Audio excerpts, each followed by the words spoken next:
just got a note. This is a funny story. You got a funny story about Tarantino? Yeah, so this is probably like my best. I've got two great stories, but I'm only going to share one tonight. And this is like the epitome, basically, of my time in London and my time at the indie scene. And I really hope that if there's listeners, don't think this is just like an excuse to name drop, but there's a lot of famous people involved in this story, and it's I'd broken up with this girl, and I was really, really heartbroken walking through Camden, and Dougie, who owned the Hawley Arms. I mean, this has got all the kind of London indie scene like checkpoints. You know what I mean? It's like if you're playing like London indie scene bingo, you'd literally have full house listening to the story. So you've got Dougie from the Hawley Arms, check, right? And he bumps into me, and I think I'm holding like a Chinese takeaway, crying into my rice, right? And he's like, "You're right," and I'm like, "No, I've broken up with what's her face, right?" And so we go to see Lord Large, right, who turned out to be the keyboard player in Squeeze and turned out to be in Pete Doherty's band as well for a bit. And he plays his gig at the Jazz Cafe, and it's brilliant. It takes my mind off things. And then afterwards, we got up to the Hawley, and then Dougie used to live above it, and it was a bit of a party flat. And we were basically up there already. It was Johnny Burrell, Willie Burrell's brother, Noel Fielding, and what's her name? Kimberly Stewart. Rod Stewart's daughter, right? So it's a showbiz affair, and we basically, I remember I swapped clothes with Kimberly Stewart, right? And random fucking crazy times. Anyway, and then we decided we were going to go to the Groucho Club, which is this members club in London, and we jump in a cab, and there's two different cabs, right? So I think Johnny and Noel and Willie went in one, and then me, Kimberly, and Dougie in the other one, and then they go a bit further, a bit faster than us. So by the time we get to the Groucho, Noel Fielding is sat with Quentin Tarantino, and it turns out he's a massive Mighty Boosh fan, like huge Mighty Boosh fan, right? And I'm like nursing wounds, so I'm like a bit rabid and foaming at the mouth kind of vibe. Do you know what I mean? I'm not a pretty picture, and everyone's enthralled by Tarantino. And do you remember Theme Hospital? Yeah.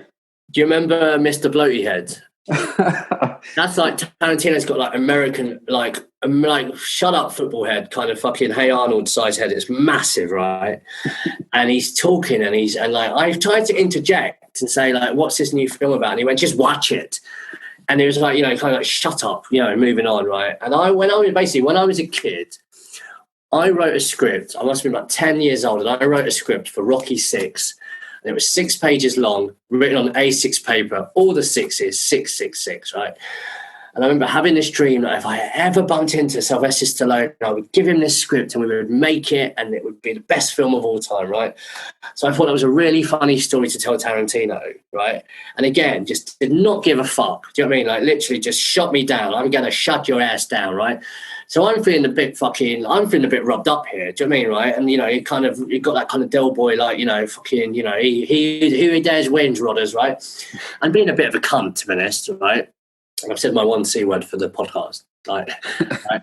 And anyway, so we get to the end of the night, right? And we're all kind of queuing up to kind of say goodbye to Tarantino. And obviously at the beginning, I told you that my dream was to be a scriptwriter, right?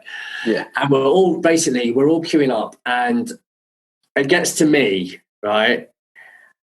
And I turn around and say, hey, Quentin, do you think you might read one of my scripts if I emailed it to you? And he went, no.